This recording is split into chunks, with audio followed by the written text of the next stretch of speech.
Basi, good morning. So Charles Ben Longwe wabweranso ndithu okay, Peter Mutharika and atupere molozi situkuza kuti afuna akambe chani koma nkhani ndiyokhuza ndi Peter Mutharika komanso atupere molozi ndi kana pamwepo kuti mumvetsetse.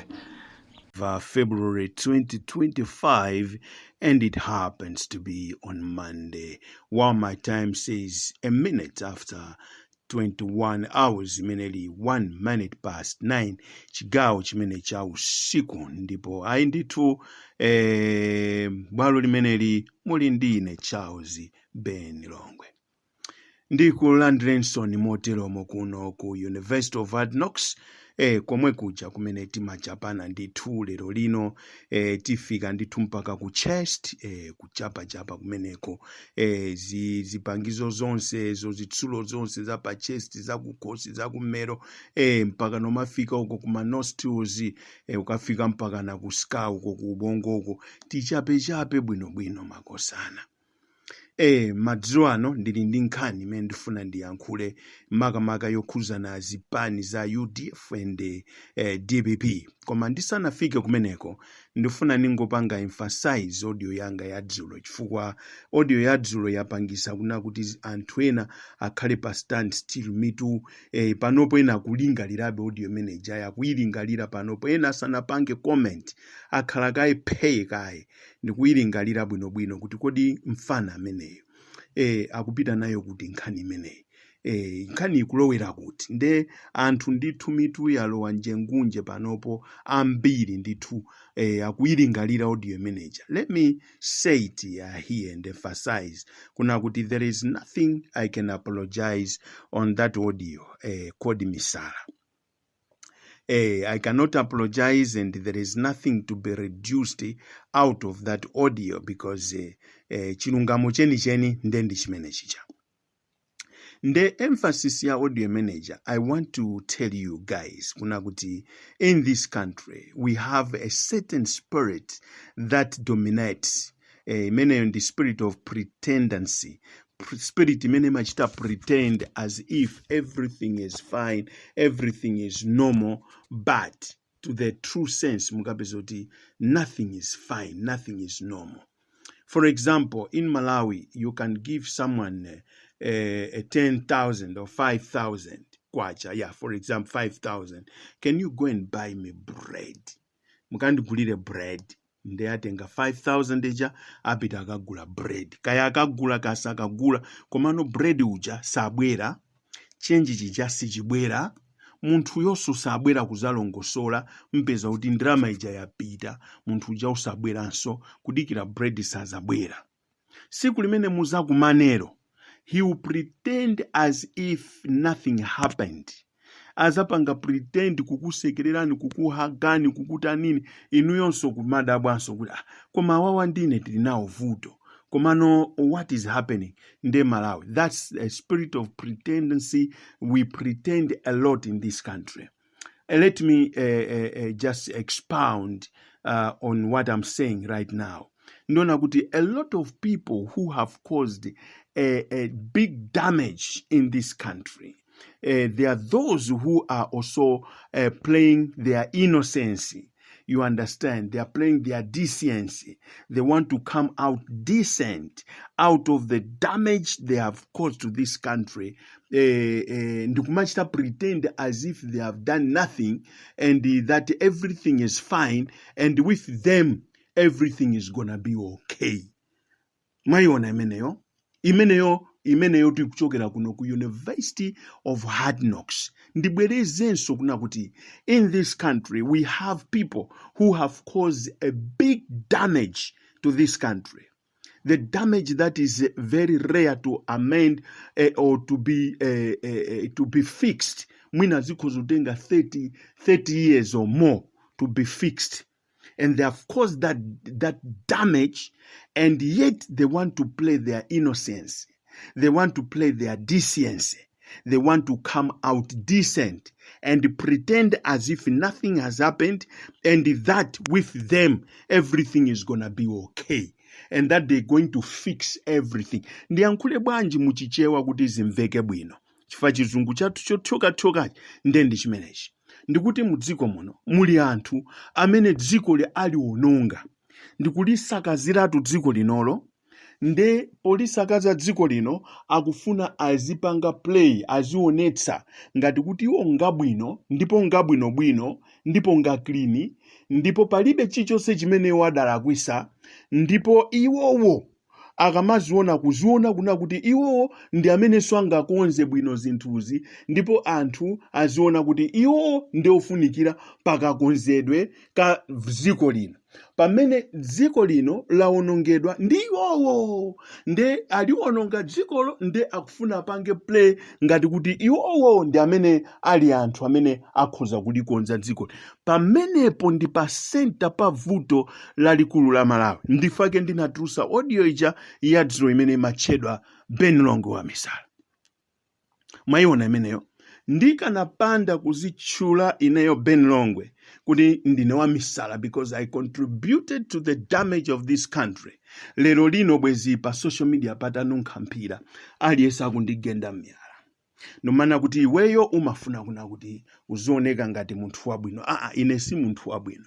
When you go in the Bible, Jesus Christ anauzidwapo kuti inu ndino mphunzitsi wabwino, ndipo anakana kuti ine si mphunzitsi wabwino, ine si munthu wabwino. Tili ndi mmodzi yekha wabwino, ameneyo ndiye Mulungu. Pa dziko pano Amalawi palibepo munthu wabwino, achakweraja si munthu wabwino. Mumvese pamenepo. A Professor Peter Mutharika si munthu wabwino. Mwayiona? Wina aliyenseyo amayi Joyce Banda munthu oyipa, wina aliyense pa dziko lapansi pano wabwino alipo mmodzi yekha amene ndiye Mulungu wakumwamba. That's clear.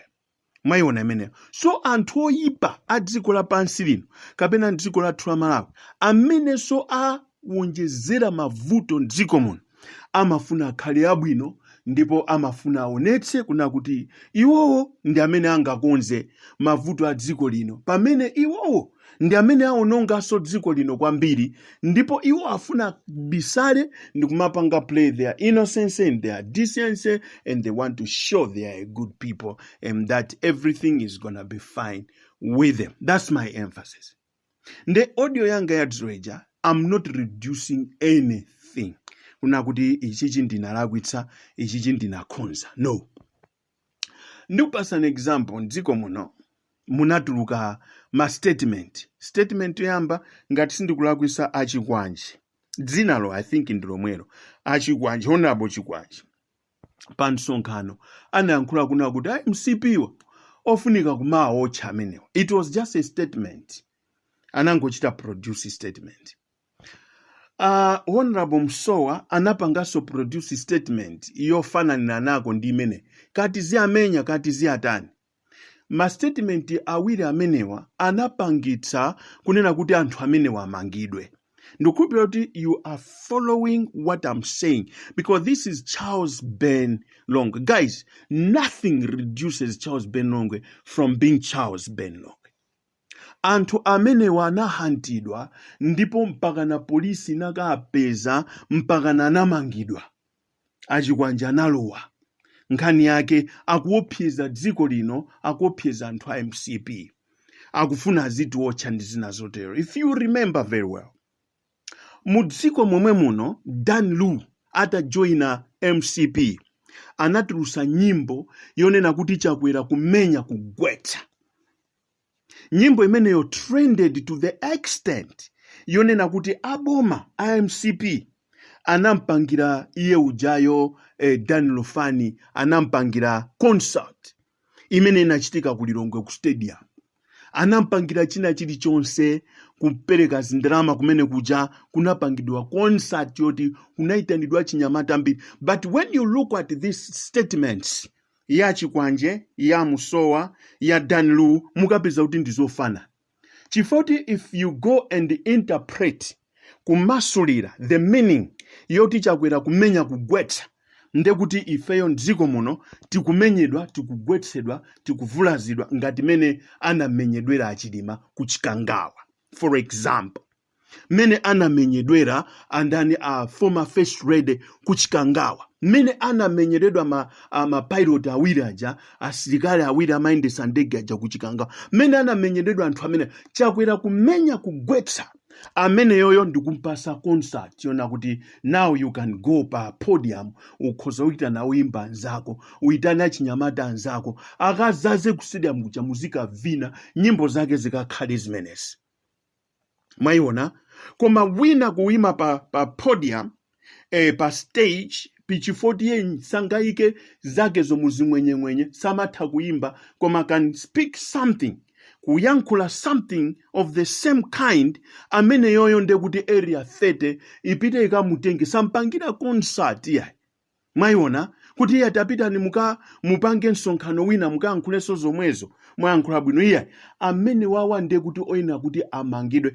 That's the kind of politics mene ifeyo mdziko munomo tikukhala. Ndikunena atu kuna kuti ineyo ndili pano kuti tizigabadulana maubongo, kuti maubongo athu adzigwira ntchito bwinobwino, tizitha kuona all angles of our politics, mene politics yathu ikuyendera mdziko muno.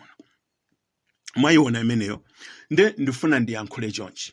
Ifeyo mdziko muno we have caused a lot of damage. As I'm speaking right now, ngakhale ma activist ena akumatha kumapita ma offices awamuamange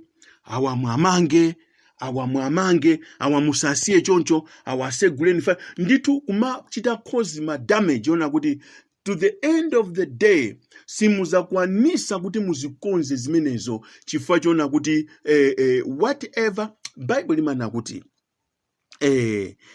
do not deceive yourself, because whatever a man sows that he shall reap. Mwayiona meneyo musazinyenge chifukwa chilichonse chimene munthu avya chimenecho azatuta. So whatever we are planting in this country, we're gonna reap. Mwayiona meneyo panopo we are tikukhala mudziko limene tili ndi zingongole zambiri ma trillion, komano when you look unto those trillions kuna kuti kodi ma trillion amenewo apita kuti ayenda bwanja agwira ntchito yanji. Even Chakwera cannot, Dr. Lazarus Makathi Chakwera cannot explain, but these finances have been devoured in his government. Mwayiona ameneyo, but he will point a finger ku DPP, ku UDF, ndumana kuti these guys have caused a lot of damages in this country. Dzikoli ngati tilephere kulikonza ngati likutivuta, it is because of DPP and UDF, and they will show you problems. Ntameni mamikira boma, I used to show you problems, guys. Kuna kuti look at this, DPP anapangais, UDF anapangais, makampani wanagulitsira. But even though it was like that, mukapeza kuti economy ya dziko lino inali bwinobwino. How much was rent to rent before Dr. Lazarus Makathi Chakwera came in? How much was kwacha to rent and rent to kwacha before Lazarus Chakwera came into the government? How much was US dollar against kwacha and kwacha against US dollar? Mukapeza kuna kuti we had a stability of finances in this country, but panopo mukapeza kuti tabwereka ndalama zambiri ma trillion and chindalama chathu chagwa, and kuti ifeyo tizabweze ngongole zimenezi chamakosana tikwena kuti tigulise ma institutions ena adziko no, kapena malo, kapena nyanja kumene, kapena mapiri, kapena chichonse zichamumamva zijazoti afuna agulise likoma. Is part of such kind of ngongole kuti tibweza bwanji ngongole, fa ngongole zina zimakhala ndi long period, zina zimakhala ndi short period, kuti ipo mafika apa mbwezi. Nde under panic, what do we do? Tengeni part of our land tigulise. Mwayiona imeneyo nde kuti pamene pajapo ifeyo we are reducing our country, tikamabwera ngati kuti mwina mwake timati chani kodi zachilengedwe zizo tani zimene zimachita attract alendo, tagulisa part of our country simply because we were careless. Ndinane napo kuna kuti tili ndi nyimbo imene timayimba kuti kwathu sipa dziko ndingopitirira. Zona kwathu sipa dziko pano tikungopitirira. Pakoma nyimbo yo sinanene kuti pa dziko mwafikapo mupaononge. chifukwa inuyo mukapitirira pabweranso anzanu azakhale pamenepo. Pali mawu ena amene amanena kuti pachoka nzako pali malo. Nde iweyo ngati si padziko pano si kwanu ukungopitirira wapapeza chifukwa akadapasunga. Nde wapapeza pali bwino. Ukamapitiriramo pasiyenso pali bwino fa anzako ena akubwera azafikiranso pamenepo. Mwayiona imeneyo. Nde dziko pokhala lathu tikwena kuti tizilisamalira. Now if we see kuna kuti these guys are here to devour and to destroy, kuti obwera enawo azavutike pa dziko pano pazakhale ngati panalibe anthu. Ndizija timana kuti ife Amalawi tinachokera kwa anyani, achinagolira, mahomopithecus, you know, things like that. Chifukwa tilibe mbiri yabwino ya anthu amene anakhalapo panopo ndikuchokapo ife ndikubwerapo sitinapeze zenizeni zoyenerera kuti panali anthu pano. Nde to the end of the day we shift the blame to the monkeys and then we go into history and then kumaona nyani aja ndikumaona ngati amene ajawo mahomopithecus aja anaononga pano. Mwayiona imeneyo. So chimene ndikuyankhula ndichona kuti guys, if you don't have a heart, in Zulu we say, there is a say that says, umuntu ngumuntu ngabantu. In English they say, a person becomes a person because of others. Muchichewa muntu umakhala muntu chifukwa cha anthu ena. There is no way, in other words, amati, no man is an island. Muntu sukhala muntu weka, you need others for you to be a man. Because you need others, you need my advice abwino olimba okhwima ona kuti iwe ukhalemo. Ndizimene timapanga pano pa University of Hard Knocks. Now we've been having a people who play their innocence and they want to show their decency and they want to show kuna kuti them are the good candidates who can fix this country. Komano in the true sense, mukapeza kuti these guys cannot. When you weigh them, mukapeza kuti no. You understand? Let me bring you back just a little bit, this 5 years experience that we have. Maona, kutatuluka iyi machedwa tonsalance. A lot of people, decent people, they went and joined. Amakangu join. Chintu chosa chiziwa, choti masomphenya alibe, makalata ake alibe, chanichi constitution alibe, yachimene afuna kuyendesacho chilibe ma document ena aliwonse, amakangu join. Thinking kuna kuti there will be good things out of that. Mayona, kumaganiza kuti kukachokera zinthu zabwino kumeneko. Nde tipite kumeku nde they flocked into that ditch. Ndikukagwera muzenje mucha. Ena anapasudwa unduna, achina maikaliata anali nduna kumene kuja timaona ndithu kuti andanduna to awasopano. Kumene kuja tinaona achina Timothy Ntambo ali nduna, tinaona anthu ambirimbiri atapatsidwa kuoneka kuti yayi zimene makosa nawo, zimene amazifuna azitani kodi azipeza. Ena kumafuna ma contract kuno kuma zotero mablanda kumachitika kumene kuja kumachita kuona kuti these guys they had an intention yokuti tipite ku tonsalance. Tika join me. Zinthu zathu ziyenda bwino, mavuto atu timafunaji, ma business atu ajatani kodi ayenda bwino. Only 2 men. Okay, when Moses wanted to spy the land Canaan, anatumizako anthu 12 tapita muka yang'ane mzindawo nde mubwerese ma results. Nde anthu 12 adanyamuka ulendo. Nkati mwa anthu 12 muja munali Joshua ndi Caleb anali mene mja. Anapita umene kuja ukachita spy mzinda uja nde anabwera. Atabwera they remained silent. Sana yankhule nsanga china Joshua and Caleb, they were quiet. Anthu 10 ndi amene amaonesa kuti sopano ali ndi kukamwa, ali ndi chimulomo. Now they want to talk. They want to explain. Many ayendera. I don't know, they enjoyed the trip or whatever, but they were the first people kumulongosolera Mose mene ayendera. Nde amati bwana kumene kuja ife tabwerako tinapita. Komano kumene taziona ife kumekuja takapeza kwa Hivi, takapeza kwa Yebusi mitundu ya anthu mene, takapeza kwa Naanaki. ziyanthu zitalizitali zimajani zokuti ife tikamaoneka maso mawo timaoneka ngati zombe. Nde tifuna tikuze na Mose zokuti tikalanda mzinda umene uchi zimenezo ndizabodza. Mwayiona imeneyo sizingatheke.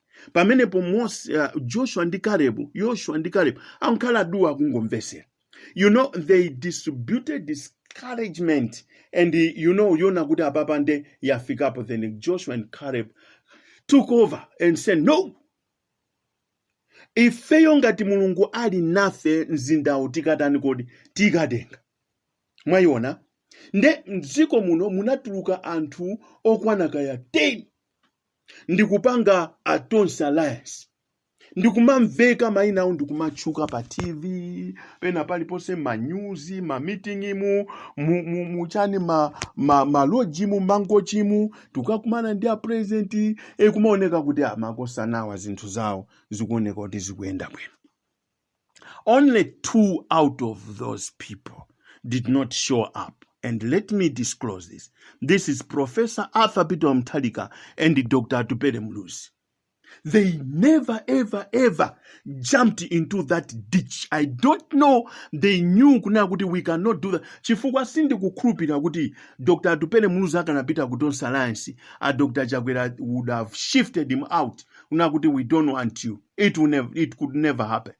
Because it's the very same Dr. Lazarus McCarthy Chakwera who invited Dr. Bakiri Muluzi kuti come here, mutithandize pa Cyclone Freddy. They came. It is the very same Dr. Lazarus McCarthy Chakwera amene boma lawo lidakhukhira milandu ya Dr. Bakiri Muluzi. You understand what I'm saying? But these guys did not dare and fall into that ditch. Imene mapezeka anthu ena ngati Mai Joyce Banda anagwera mene. Aichinaino Kichihana anagwera mene. Now for them to come out ndikuzipanga clear pakukhala povuta, now the only thing they can do is to play their innocence and then bring out their decency and then pretend kuti they can fix this country, which is impossible. Ndigabadule pano motero. Mwayiona imeneyo, which is impossible. The only people who can fix this country are those ones who did not fall into this temptation. Amene sada gwemu mumayesero ngati amenewa. They are the people because they have come out clean after 5 years. Alibe mbiri iliyonse yoyipa in this government. Kuti anabamo muboma la Tonse Alliance. Kapena amene zimachitikamo analimo a Dr. Atupele Muluzi, Professor Arthur Peter. We are not there. Analimba ntima kuti ife we're not going to join these guys. Ifeyo tikhala mene tililimo mpaka na kumapeto kwa zonse zitiziunikire tizionerere kumene zikathere. Now these 2 people, Joshua and Caleb, they stood firmly without joining anything that would damage their character, that would damage their potential or whatsoever. Nde anaima, ndi amenewa, anyamata awiri amene. You call them good and agogo, we've called him agogo, we've called him anganga, that chula opanda manu, whatever, that chula kuti a weak person, but these are the only people who manage to stand. Nde ena amene sopano, amene akhala kulisakaza dziko linkumali ononga ndikumakhala nawo gulimozi. Go to the book of Psalms 100. Is it Psalms chapter 1? Wodala munthuyo amene sakhala, amene sayenda, amene sayima mabwalo anthu ochimwa. Mwayiona ameneyo. Wodala munthu amene samayima nawo, amene sakhala nawo, amene sayenda nawo mabwalo anthu otani kuti ochimwa. Nde anthuwa anali mabwalo akhala nawo, ayenda nawo, ayima nawo. Nde pano they want to show kuti we are the good people who can fix this country. They want to stand there and then say something against the very same government they served in a Charles Ben Long, and kuti no, it can never happen. It can never happen.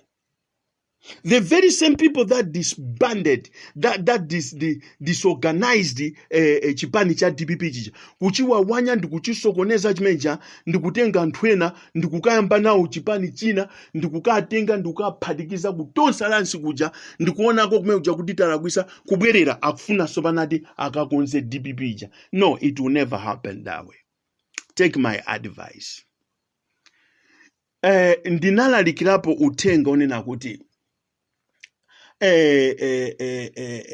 nature is superior than ability. Nature is superior than ability. Nature ndiya mphamvu kwambiri kusiyana ndi kuthekera kwamu. Chikhalidwe ndi cha mphamvu kwambiri kusiyana ndi kuthekera kwamu. I said it. I'm not gonna go into details. Komano in this country ya Malawi, look unto these two people. Anthu awiri amenewa, Joshua ndi Caleb, and that is Professor Arthur Peter Mutharika ndi Dr. Atupele Muluzi. These two. Koma pa anthu awiri amenewa ndiwo asanthulanso aliyense payekha ndi mavuto ake, kuti mavuto ndi otani and potential ndi otani. Ndibwera ndi imene imawa pa. Koma usiku pano ndafuna kukuwuzani kuna kuti separate the two from the rest. Mwatenge awiri awo kai mwasiye poteropo, akhale poteropo, nde enawa ashifte nuku chifukwa chona kuti uku ndikubwera kumeneku. Mwayiona ameneyo? Anthu amene anasakaza kuononga zipanizi, kulowa muzipanizi, sinalowe muzipani. Analowa muzipani ndikuziononga zipanizi ndikuzisakaza, panopo abwererakwa akuti akufuna amangeso zipani zimene zija. Mwayiona ameneyo? Amange zipani zimeneja chifukwa chona kuti akufuna china chake poona kuti zipani zija zikazatenga ulamuliro zimene sana zipeze kutonsa lansi akazipeza kumene kucha. That's greedy. Selfishness. Self-centered. Kuzimva. Kupanda umuntu. People have struggled to keep their parties away from damages. Kukhala ndithu mopanikizika for the past 5 years. Iniyo muli kutonsa lansi. Anthu akuvutika uku, a professor jakusakidwa, Atupele Muluzi akuyitanidwa kuti muli ndi mlandu ya corruption. Inu muli kutonsa lansi, muli chete. Lerolo temu yatha, you want to join them sopano. Kuti sopano mukakhale kumene kuja nenga, mukaike miyende yanu pamwamba chonchi, mukumwetulira, mukumwa coffee, mukuti tikubwera kuzakonza DPP kapena UDF. In a Ben Longwe, I want to condemn that. Kuchokera kuno ku University of Hard Knocks. Tionane mawa pamene ndifuna kusanthula Professor Arthur Peter Mutharika komanso Dr. Atupele Muluzi. Ndifuna ndikuoneseni kuna kuti who is the best candidate and what is wrong. Chimene chikulepheretsa kuti anthuwa asapange unity, asapange when they combine their parties ndikupanga chipani chimodzi. I'm telling you kuwina kwake kuzakhala kuopsa kwambiri mdziko muno. Kuona kuti sikudachitike ponso. Koma chimene chingalepherese kapena chimene chikulepheresa kuti anthuwa agwirizane ndi chani, nde Ben Longwe mawa kuswa sindikuopa munthu mdziko muno, ndikuyankhula chilungamo. May God bless you and have a wonderful night. Thank you.